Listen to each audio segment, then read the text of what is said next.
सोना तोता तू थी न परेशान।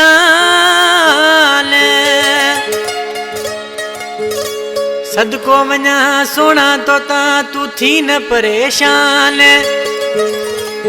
ओ आही मुझी जान ज़ाहिद हुसैन मुदरो चवे। दुरे जी बलोचिस्तान का जान मोहम्मद छुटे इन गीत के पसंद किया है। अकबर छुटो, शफी मोहम्मद छुटो, पीर बख्श छुटो, दिलबर छुटे फरमाइश, सिकंदर छुटो जानी बहान फरमाइश है, असगर छुटो, नादिर छुटो, कादिर छुटो, ऐं नदीम छुटे फरमाइश है।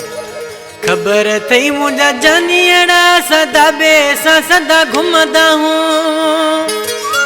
ही केड़े बाग जी मूरी आहिन जो हिनन के साई साई कयो।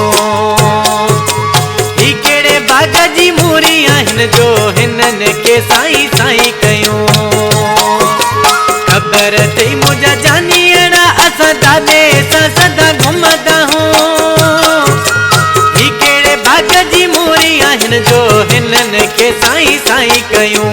ही केड़े बाग जी मूरी आहिन जो हिनन के साई साई कयूं।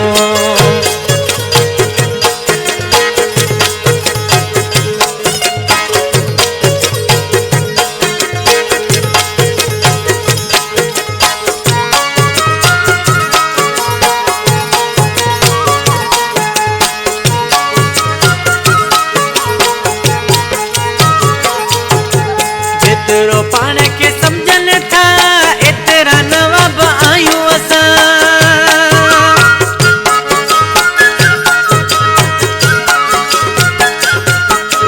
जितरो पाण के समझन था एतरा नवाब आयूं असां।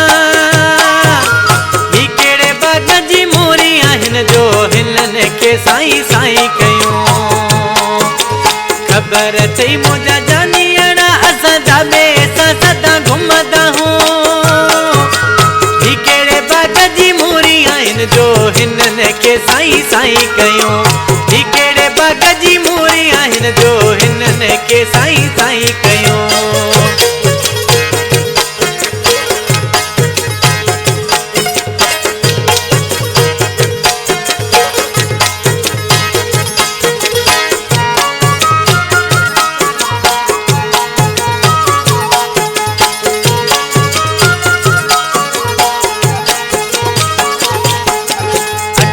केते बुॾई नथी असां जेड़ल जा तकंदर आहियूं।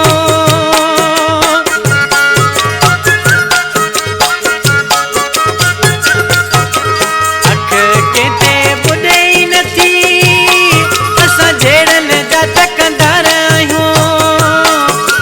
ही केड़े बाग जी मूरी आहिन जो हिनन के साई साई कयूं। ही केड़े बाग जी मूरी आहिन जो हिनन के साई साई कयूं।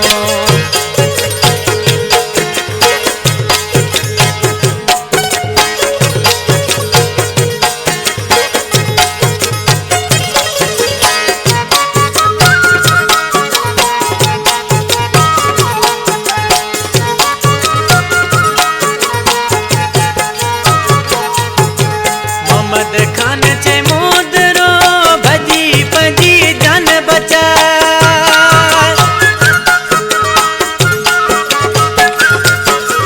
मोहम्मद खान चे मुदरो भजी भजी जान बचा। ही केड़े बाग जी मूरी आहिन जो हिनन के साई साई कयूं। ही केड़े बाग जी मूरी आहिन जो हिनन के साई साई कयूं। खबर थई मुझा जानियड़ा सदा बेसा सदा घुमदा हूँ। खबर थई मुझा जानियड़ा सदा बेसा सदा घुमदा हूँ। ही केड़े बाग जी मूरी आहिन जो हिनन के साई साई कयूं। ही केड़े बाग जी मूरी आहिन जो हिनन के साई साई